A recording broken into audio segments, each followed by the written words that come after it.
그저께 국회 앞에서 뼛속까지 추운 날에도 많은 시민 국민들이 오셔서 사법개혁 또 내란 사태를 규탄하는 집회를 했는데 저도 참석을 했는데 진짜 뼛속까지 좀 추웠습니다. 그래서 목소리가 살짝 지금 잠겼습니다. 양해해 주시기 바랍니다.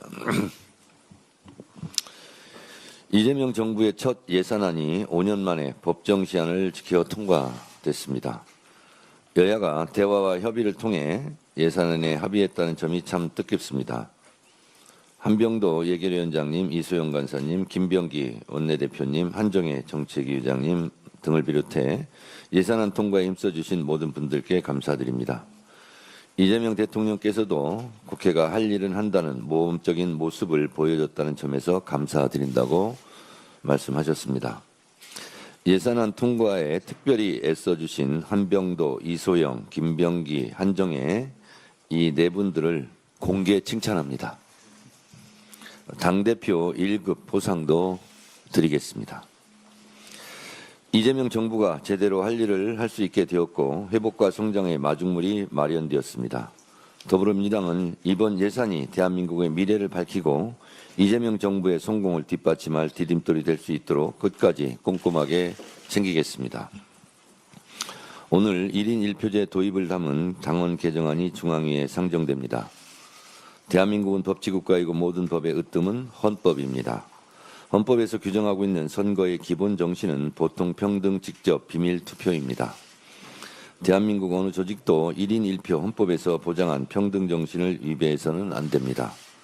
평등 선거라는 헌법적 원리를 당내에서 철저히 구현해야 당원 주권 정당으로 나갈 수 있습니다. 나라의 주인이 국민이듯이 당의 주인은 당원입니다. 오늘 당원 개정은 그 출발점입니다. 이로써 더불어민주당의 진정한 주인은 당원이 될 것입니다. 1인 1표제는 더 넓은 민주주의로 나아가는 문을 열어 민주당이 국민정당으로 도약하는 계기가 될 것입니다. 그동안 수기 과정이 좀 부족하다는 지적과 영남 지역 등 전략 지역에 대한 보정 등에 대한 당원과 지도부의 요구가 있었습니다. 이를 반영하여 오늘 올라가는 것은 수정안입니다.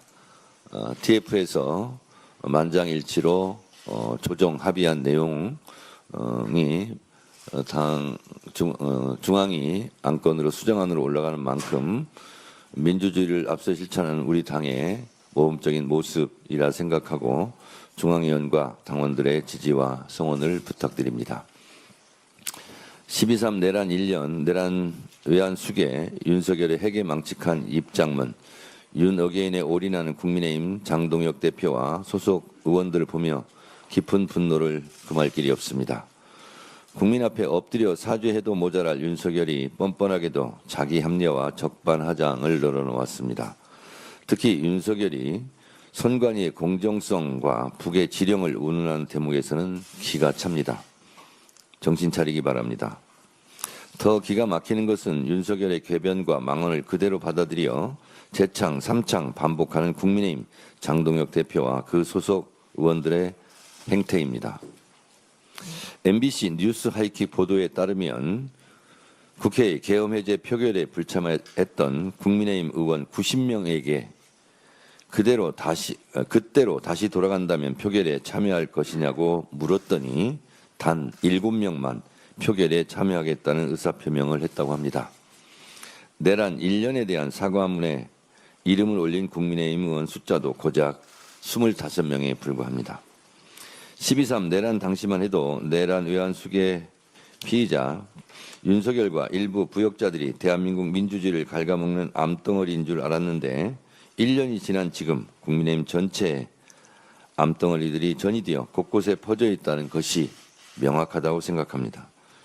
이재명 대통령의 말씀처럼 치명적인 암 치료를 하는 것은 그렇게 쉽게 끝나지 않습니다. 조금 길고 지치더라도 치료는 깨끗하게 해야 됩니다.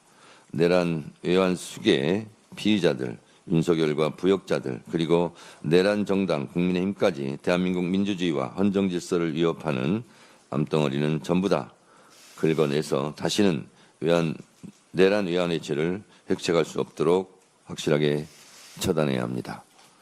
고름은 피가 되지 않습니다. 고름은 살이 되지 않습니다. 짜내야 합니다. 반성과 사죄가 없는 자들에게 남은 것은 법적 책임과 처벌뿐입니다. 내란 비호 정당에게 남은 것은 정당 해산뿐입니다. 더불어민주당은 내란 잔재를 확실하게 정산하고 대한민국의 민주주의와 헌정 질서를 바로 세우는 그날까지 흔들림 없이 한 길로 매진하겠습니다. 더불어민주당은 사법 쿠데타를 단호히 저지하고 사법개혁으로 무너진 사법 정의를 바로 세우겠습니다. 조희대 대법원장이 이재명 대통령과의 오부 요인 오찬에서 아무렇지도 않게 사법제도 개편은 신중히 이루어져야 한다고 강변했습니다. 이재명 대통령 면전에서 뻔뻔하게 사법개혁 반대를 외치며 사법개혁 반대 시위를 한 셈입니다. 사법개혁에 대한 요구가 누구 때문인지 알고도 모르는 척하는 것인지 참으로 뻔뻔합니다. 조희대 대법원장의 태도는 스스로를 합리화하는 정신승리 같은 모습입니다. 삼권 분립을 짓밟은 비상계엄 때는 침묵하더니 이제 와서 사법 독립을 지켜달라는 이중적 태도 역시 기가 찹니다. 결국 조희대 대법원장의 선택적 반발은 사법개혁에 대한 의지가 없음을 보여줄 뿐입니다. 8월 15일 해방이 되고 나서 뒤늦게 8월 16일 대한독립 만세를 외치는 것과 뭐가 다릅니까? 8.16 사법독립 주창자 조희대를 국민들은 용서치 않을 것입니다.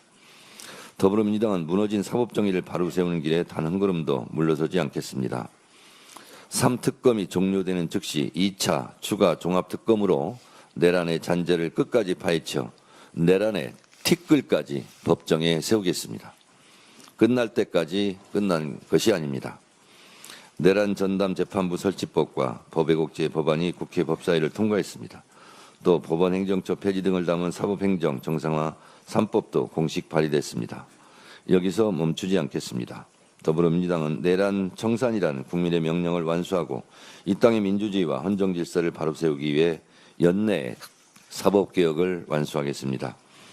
기득권의 저항에 굴하지 않고 견고한 사법 카르텔을 해체해 사법 주권을 온전히 국민들께 돌려드리겠습니다.